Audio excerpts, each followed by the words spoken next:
Welcome. I'm Lisa Rodriguez, a 38-year-old trauma surgeon from Chicago. I don't normally reveal such intimate details, but what I'm going to share with you radically altered my life.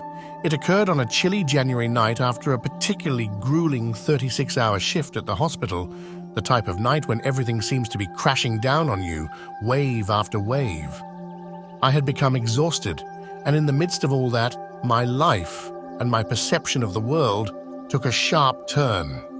I had a life-changing experience, you see, especially in regards to the 40 shocking facts about Jesus that most people, including many Christians, are unaware of. I'd like to know where you're coming from before we get started. It is comforting to believe that we may connect, even if only briefly, despite the fact that we may be separated by great distances. Let's keep this discussion open and honest, so please take the time to like and comment as well. Your opinions, inquiries, and personal experiences are what I want to hear. For every one of us to leave with a little more knowledge, this is supposed to be a place for learning and sharing. So get a cup of coffee, take a seat, and let's get started. It started to fall apart around me around 2:37 a.m. I was unprepared for the weight of too many hours, too many patients, and too many lives in my care. My body ultimately broke out from the constant physical strain and stress. I had been unaware of my proximity to the brink. Something within me was provoked by an unidentified heart ailment and the sheer fatigue of the shift. I was looking over patient records for 1 minute, and then there was nothing but darkness. Then something occurred that I can still feel deeply within. Through the darkness came a light unlike any I've ever seen.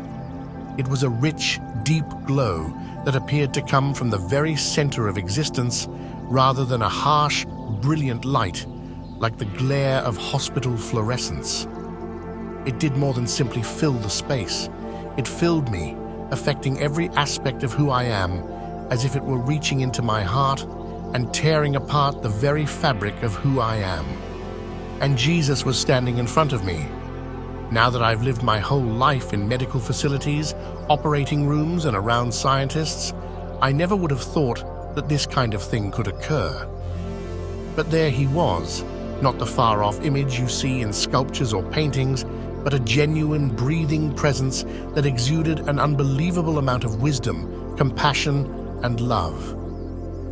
He had a knowledge in his eyes that I was unable to fully fathom. Nevertheless, I experienced a calmness in his presence that was unlike anything I had ever experienced before. He said, "Lisa," in a voice that was both calming and strong, one that spoke to my whole being. "Humanity has misinterpreted 40 facts about my existence.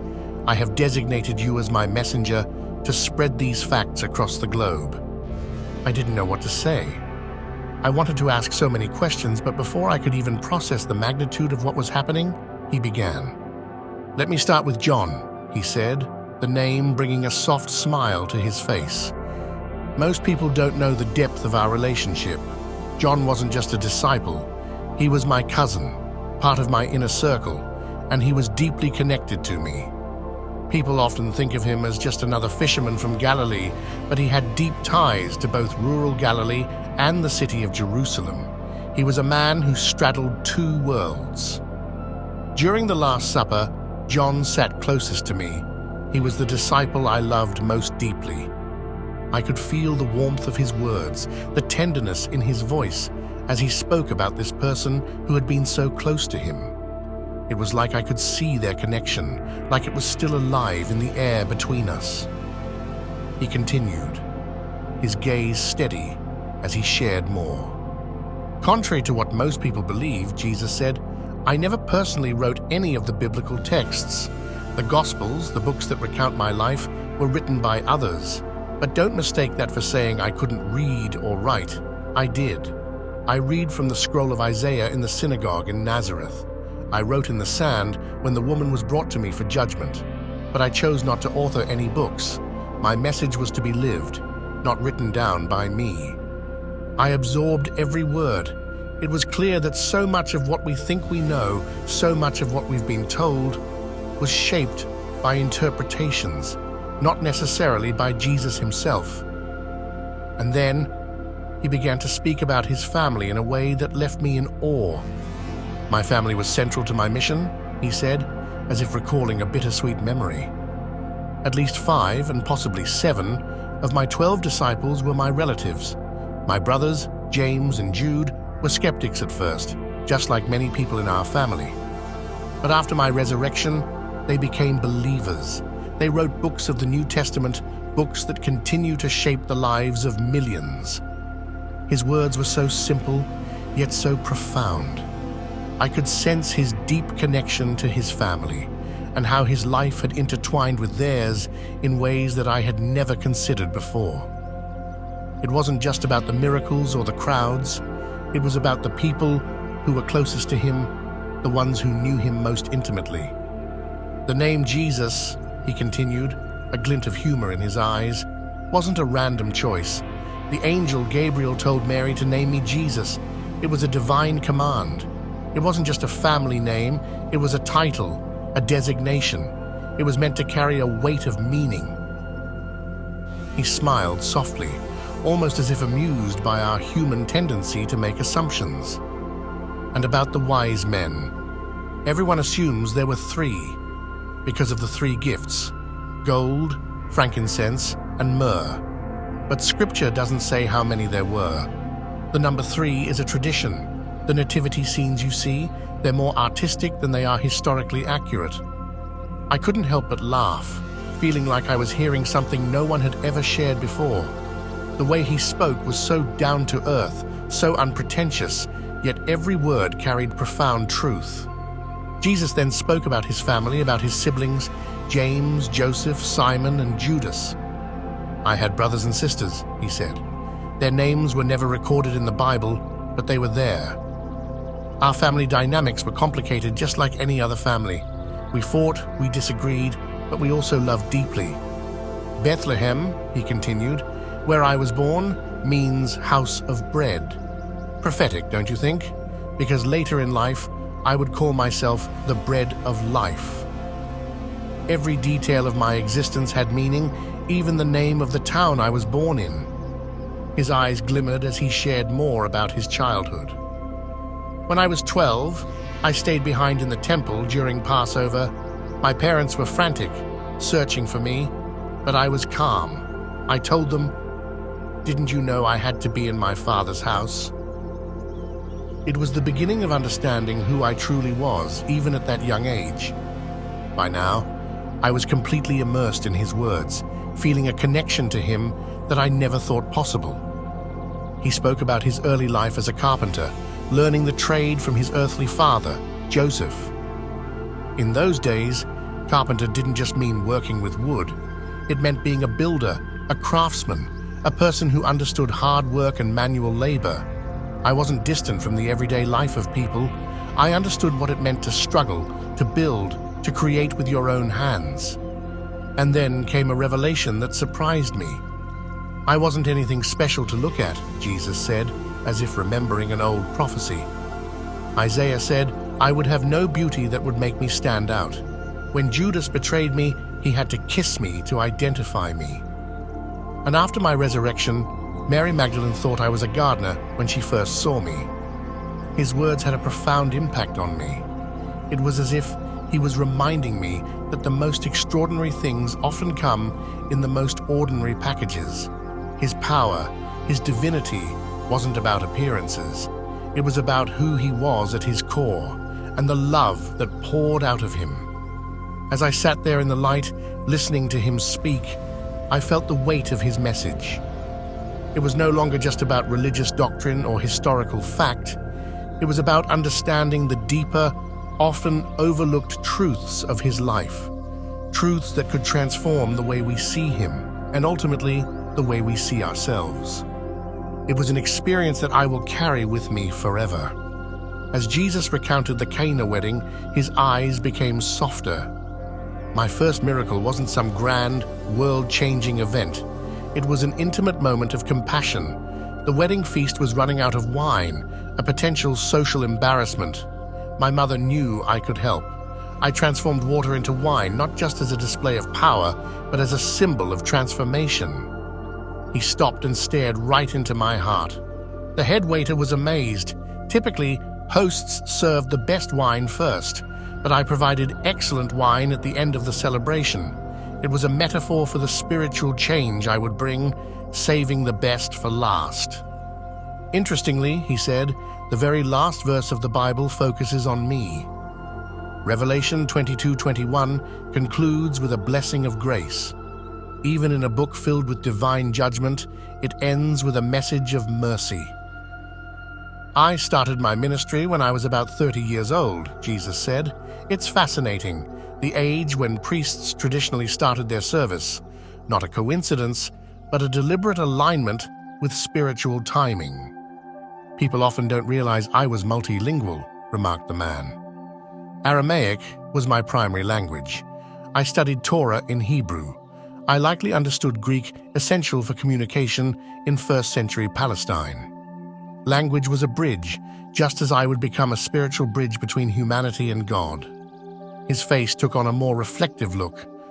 My public ministry was intense, constant teaching, confrontations with religious leaders, healing, but I understood the critical importance of solitude and prayer. It was my way of recharging, of maintaining spiritual connection. His lips were puckered with a little grin.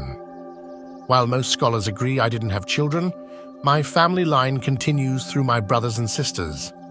Their descendants might walk the earth today, a living connection to my human experience.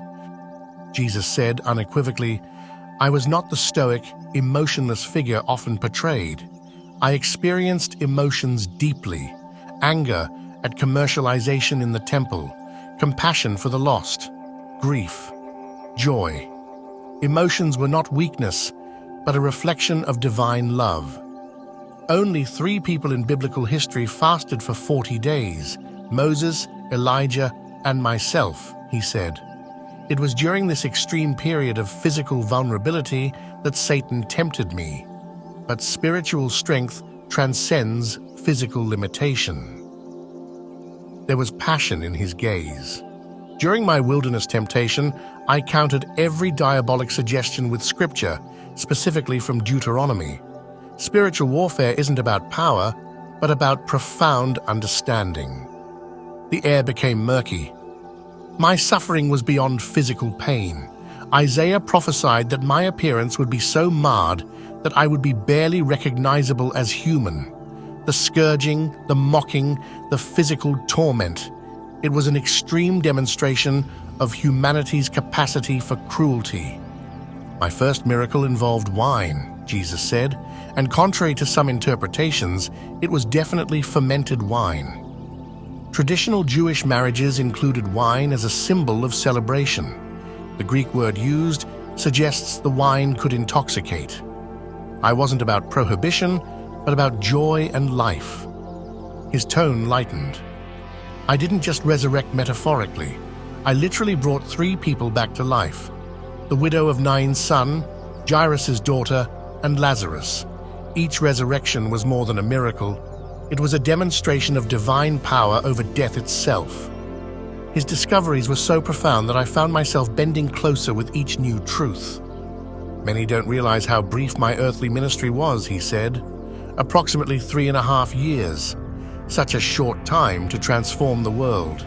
I participated in at least 3 Passover feasts, each moment intentional, each interaction purposeful. His expression changed to one of profundity. God spoke to me audibly 3 times. At my baptism, declaring me his beloved Son. During the Transfiguration, with disciples present. And before my crucifixion, a voice from heaven confirming my mission. The feeding of 5,000, it's the only miracle recorded in all 4 Gospels, said Jesus. A moment of divine multiplication, 5 loaves and 2 fish feeding thousands with 12 baskets of leftovers, symbolic of abundance and provision. His face became serious. The stress before my crucifixion was intense. In the Garden of Gethsemane, I was in such anguish that I sweated drops of blood.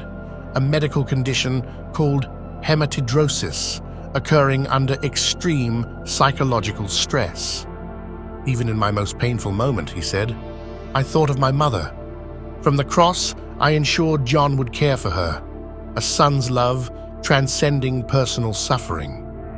On my cross they put a sign, Jesus said, written in Aramaic, Latin, and Greek, Jesus of Nazareth, King of the Jews. The letters INRI you see in artwork come from the Latin inscription. Crucifixion wasn't unique to me, he said. The Romans used it frequently as a method of intimidation. Tens of thousands were crucified. My significance wasn't in the method of death, but in who I was and what happened afterward. A knowing grin appeared on his face. My burial was prophesied centuries before it happened. Isaiah predicted I would be buried in a rich man's tomb, which is exactly what happened with Joseph of Arimathea. The Romans were determined to prevent any potential resurrection narrative, stated Jesus. They used 3 levels of protection: a large stone, a guard, and an official Roman seal. Breaking that seal meant certain death. I wasn't a ghost or spiritual apparition, he made clear. I had a physical body. I ate food with my disciples. I invited them to touch my wounds. A spiritual experience, yes, but also profoundly physical.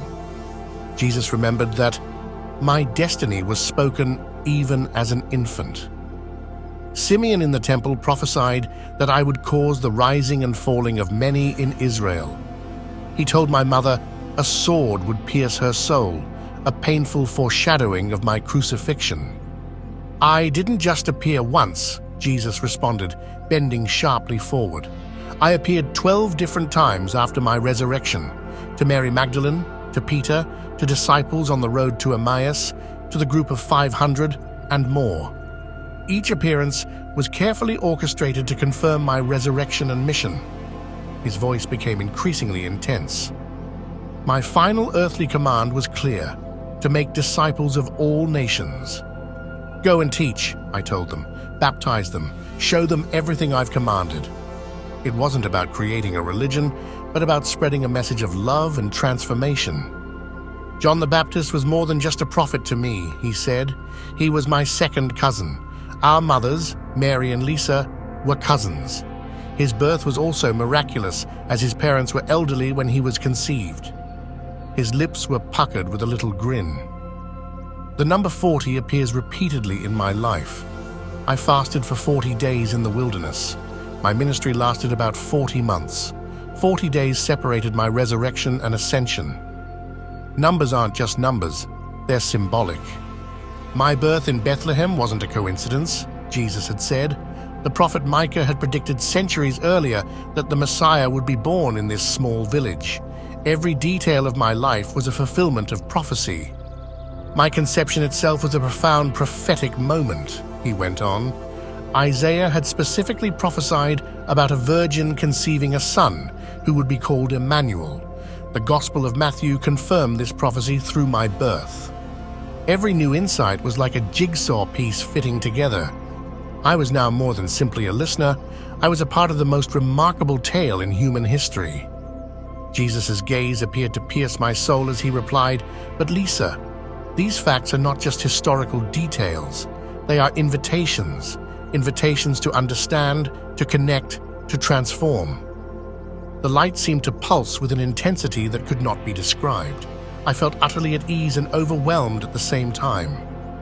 "Why me?" I said to her. "Why am I being shown all of this?" He had a knowing but kind grin.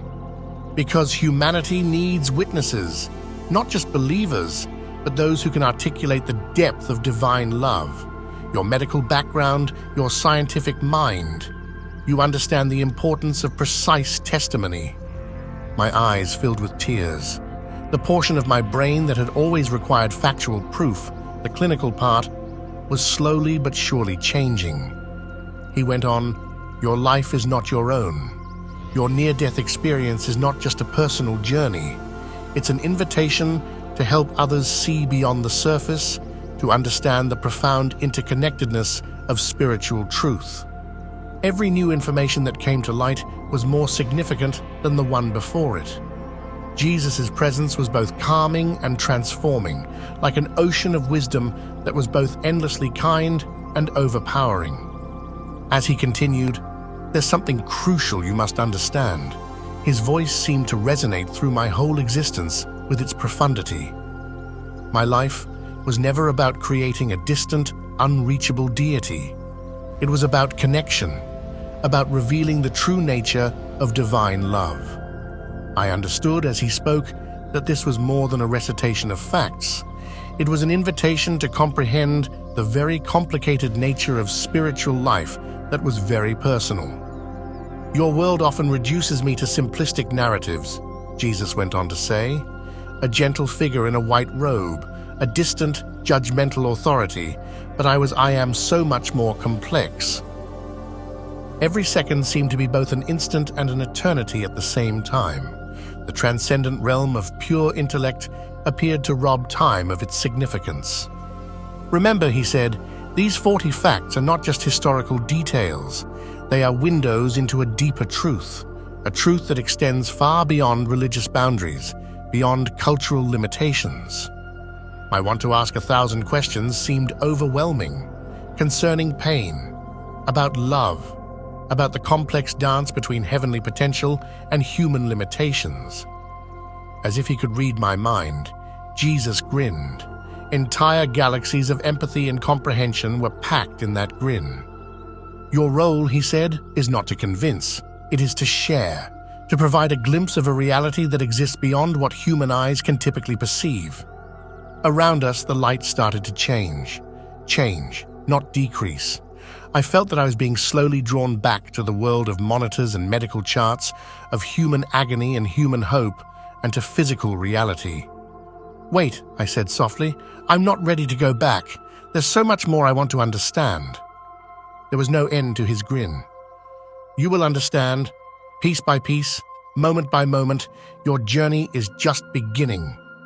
Then all at once there was sound, concerned expressions, beeping equipment, and hurried nurses. "She's stabilizing," a voice said. But the Lisa Rodriguez who had passed out hours before was a different person. Someone had assigned me a task, a testimonies, a window into a world beyond our comprehension. The 40 facts were an invitation, not just a list of facts. Love is the most basic force in the cosmos, and this is an invitation to look beyond the obvious. I'll be sharing what I've learned for the rest of my life, and I hope you will too.